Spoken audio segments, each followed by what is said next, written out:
What's up, everybody? It's Three Wheel Khalil, and I'm so glad to be back on my Ryker and in another video for you guys. As you can tell, the conditions are very different today. The roads are wet, the water's pouring down from the sky, and I wanted to give you guys a different perspective on riding and riding in the rain, and also take the time to give you a little bit of an update on the channel. Thank you all for all of the new subscribers and the support. It's been amazing, and I appreciate every single one of you guys. Now, without further ado, let's talk about riding the Ryker in the rain.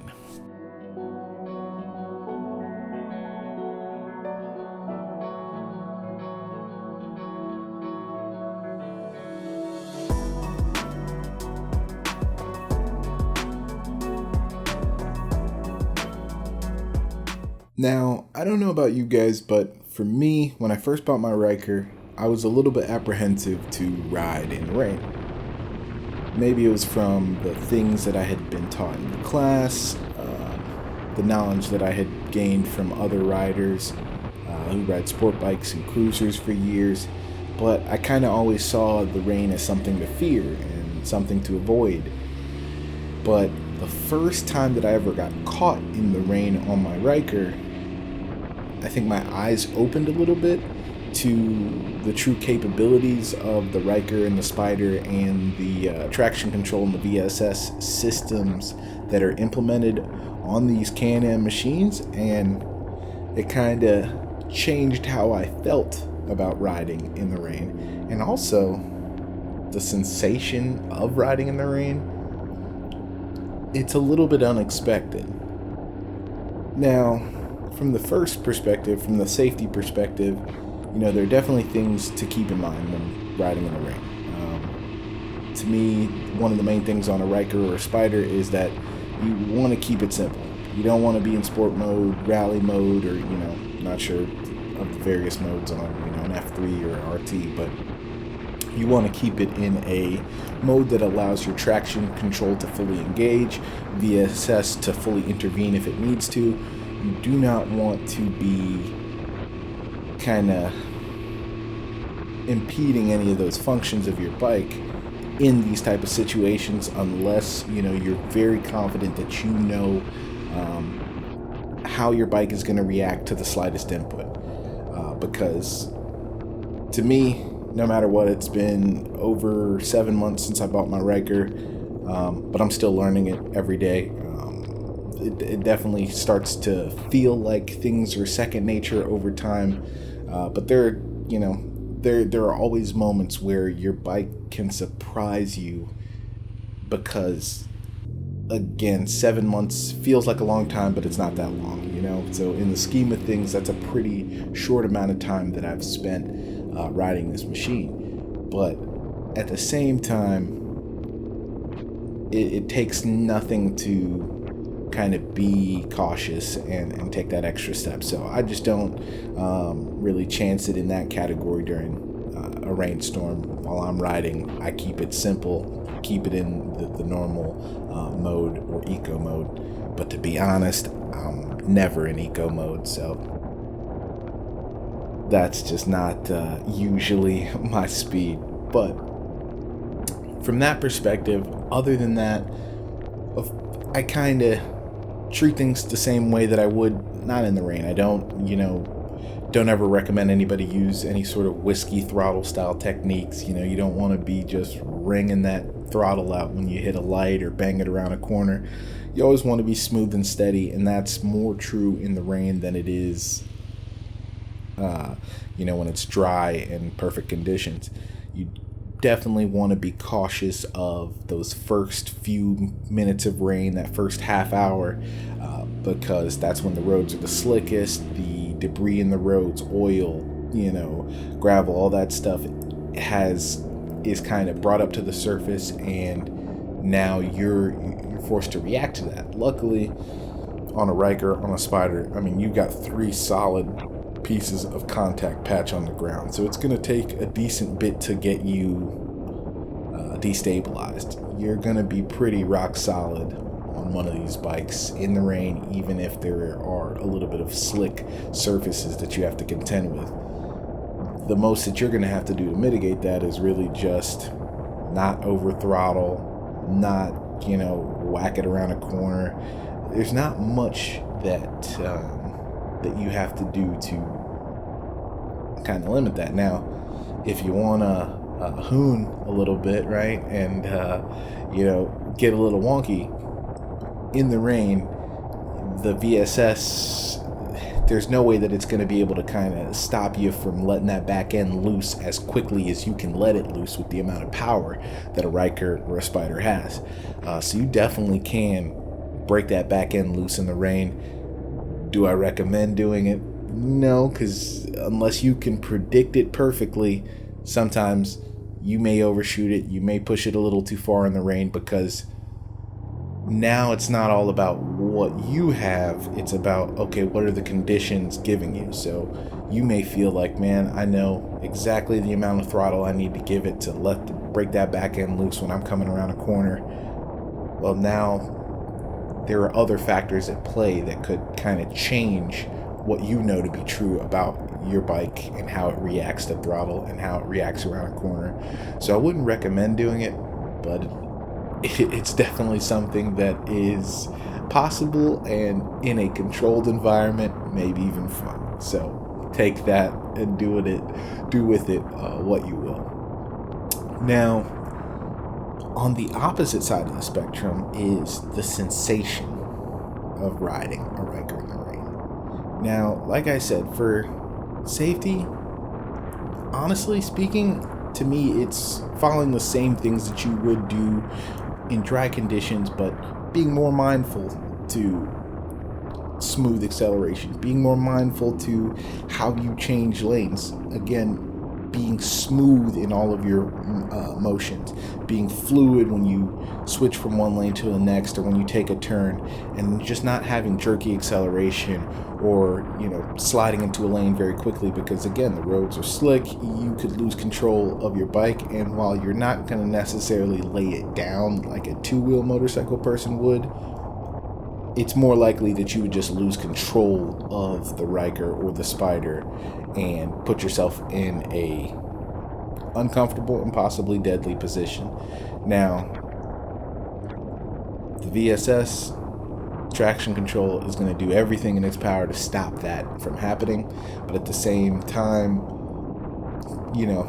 these systems only have so much ability, especially if you're going above and beyond. But in my experience, as long as you're mindful and you drive like you normally would when you're being cautious, let's say, then you should be good. And the Ryker, in my experience, the Ryker Rally handles the rain no sweat, and I've never felt like, oh man, this thing is uncomfortable, I'm feeling unsteady, I feel like I'm losing it. No, I felt planted, smooth, powering through hard rainstorms, man. I think the only thing that I think to myself is, hey, be more vigilant. Water starts to accumulate on your visor a little bit, and that can be dangerous potentially, but more so just kind of distracting, because naturally, at least on my visor, it doesn't bead up too much, so I don't really have too much of a problem, but at the same time, it is something to be cognizant of. But in Florida, when you're riding and that rain comes down, there's something nice about it just coming down and cooling your body and just having that moment where you accept, oh man, it's raining. And initially you may think, wow, that's crazy. I would never, be happy to get rained on. But at the same time, when it's 99 degrees outside and you're riding and the rain hits, your first thought is, oh man, this sucks. And then your second thought is, well, what am I going to do about it? It's raining. I'm on my bike. Let it rain. Enjoy it while it's here. So I take that breath. I enjoy it. I accept that rain. I accept what it's going to do for me. And in that moment, there's like I'd say maybe a 5 to 10 minute window where that is perfect, where it feels kind of awesome to be soaking in rain, powering through, cruising on the Ryker, It's just kind of this feeling of, hey, I hit a wall and I've conquered it. It's nothing to me because I know that mentally it's just rain. I know how to handle my bike. I'm, going to take the proper steps to get to my destination safely. Rain, sleet, snow, whatever. I'll be there, riding smooth, music in my helmet, no issues.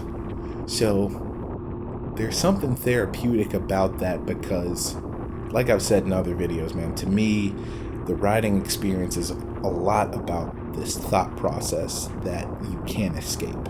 It's about this always checking far and near, side to side, always being in tune with what the bike is doing, what the road conditions are, who's around you, what's going on. So the rain is just a new element to juggle in that cycle. And when you get that rain, you can be upset about it. It's not going to change the fact that you're soaked, because it's not like you had a 15-minute warning. Sometimes that rain just hits you. So by the time that you're already soaked, okay, what do you do about it? Figure out the best way to handle it. So for me, maybe it's take a second because I've got my wallet in my pocket and I need to throw it in the front or put it inside my jacket or, etc. But 90% of the time, my phone's mounted. My phone is waterproof. It's mounted to the front of the bike, and I'm moving. I'm keeping it going. I'm not worried about the pants that I've got on or this and that, because I know a lot of people, you keep frog togs and stuff like that in the bag, or better rain gear than that. I have rain gear like that. I do not always keep it on me because 90% of the time, if it rains and I am riding, it's not a big deal. I'll just be wet until I get home. If I was riding more for touring and was going to a destination, of course, you wouldn't want to be wet for 4 hours. So maybe it'd be better, but in all honesty, I just accept it and enjoy it. So that's my little bit of a deep dive into my feelings on riding in the rain, how the Rykers and Syders perform in the rain, and kind of my thoughts on how you should deal with it. I personally think just keep it simple, be smooth in your motions, be just as focused as you should be anytime you should be riding, and riding that Ryker in the rain is honestly no big deal at all. With that, I want to thank you guys so much again for all the new subscribers.